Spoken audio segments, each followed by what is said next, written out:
Selections from Hildegard von Bingen's Physica,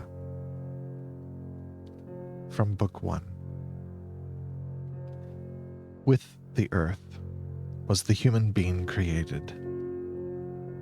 All the elements served mankind, and sensing that man was alive, they busied themselves in aiding his life in every way, and man in turn occupied himself with them. The earth gave its vital energy according to each person's race, nature, habits, and environment. Through the beneficial herbs, the earth brings forth the range of mankind's spiritual powers and distinguishes between them. Through the harmful herbs, it manifests harmful and diabolic behaviors. Certain herbs, when cooked with particular foods, make a person eager to eat. They are easy to digest and are assimilated into his flesh without making him heavy. When uncooked, the sap of a fruit-bearing tree is harmful, but when cooked, it can be digested and is comparable to human blood. Trees which do not bear fruit are not beneficial.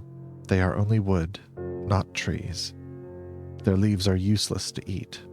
Even if they do no great harm, they are likewise of no benefit and are like decayed matter in a person. The material in trees and wood which is made into rope is comparable to human veins. The earth's stones can be compared to human bones, and their wetness is like bone marrow, since a moist stone also has heat. When stones serve to protect roofs, their role is similar to that of human finger and toenails. Certain plants grow from air. These plants are gentle on the digestion and possess a happy nature, producing happiness in anyone who eats them. They are like a person's hair, in that they are always light and airy. Certain other herbs are windy, since they grow from the wind. These herbs are dry and heavy on one's digestion. They are of a sad nature, making the person who eats them sad. They are comparable to human perspiration. Moreover, there are herbs which are fatal as human food. They cannot be eaten. Their juice is poisonous, and they are comparable to human excrement. Earth has sweat and moisture and juice. The earth's sweat brings forth harmful plants. Its moisture brings forth plants which are edible or otherwise served useful purposes. Its juice produces grapevines and fruit-bearing trees. Plants which are sown by human labor and spring up and grow gradually are like domesticated animals which are nourished with care in the home. By the labor with which they are planted and cultivated, they throw off the acidity and bitterness of their moisture.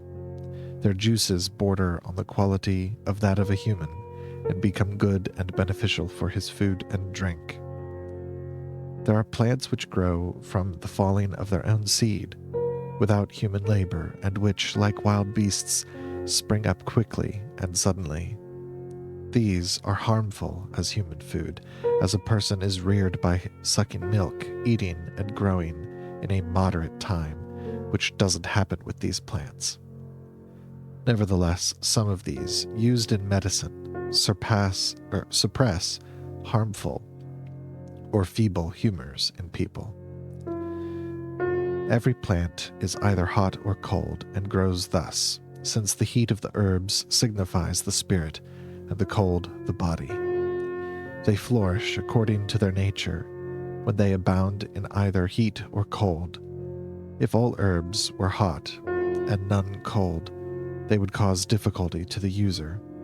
If all were cold and none hot, they would provide an imbalance in people, since hot things oppose cold, and cold things resist hot.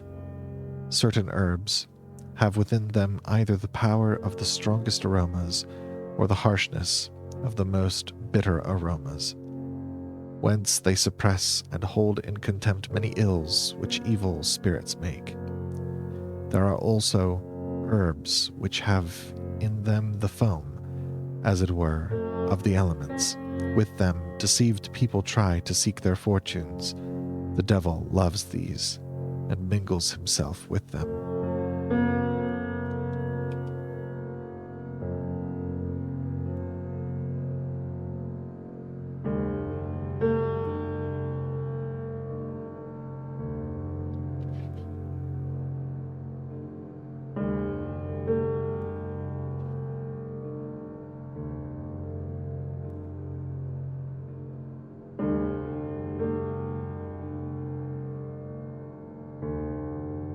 From the fourth book on stones.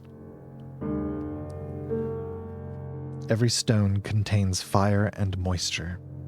The devil abhors, detests, and disdains precious stones. This is because he remembers that their beauty was manifest on him before he fell from the glory of God that had been given to him, and because some precious stones are engendered from fire, in which he receives his punishment. By the will of God, the devil was vanquished by the fire into which he fell, just as he is vanquished by the fire of the Holy Spirit when humans are snatched from his jaws by the first breath of the Holy Spirit. Precious stones and gems arise in the Orient, in areas where the sun's heat is very great. From the hot sun, mountains there have heat as powerful as fire. The rivers in those areas always boil from the sun's great heat, whence at times an inundation of those rivers bursts forth and ascends those scorching mountains. The mountains, burning with the sun's heat, are touched by those rivers. Froth similar to that produced by hot iron or a hot stone, when water is poured over it, exudes from the places where the water touches the fire. This froth adheres to that place and, in 3 or 4 days, hardens into stone. Once the inundation has ceased, the waters have returned to the riverbed. The pieces of froth dry up.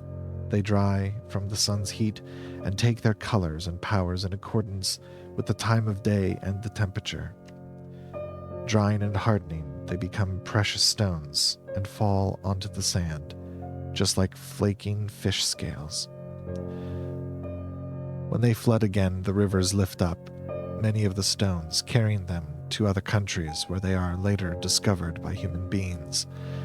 The mountains, where so many and such large stones have sprung up in this way, shine like the light of day. And so, precious stones are born from fire and water, whence they have fire and moisture in them. They contain many powers and are effective for many needs. Many things can be done with them, but only good, honest actions which are beneficial to human beings, not activities of seduction, fornication, adultery, enmity, homicide, and the like, which tend toward vice and which are injurious to people. The nature of these precious stones seeks honest and useful effects and rejects people's depraved and evil uses, in the same way virtues cast off vices, and vices are unable to engage with virtues.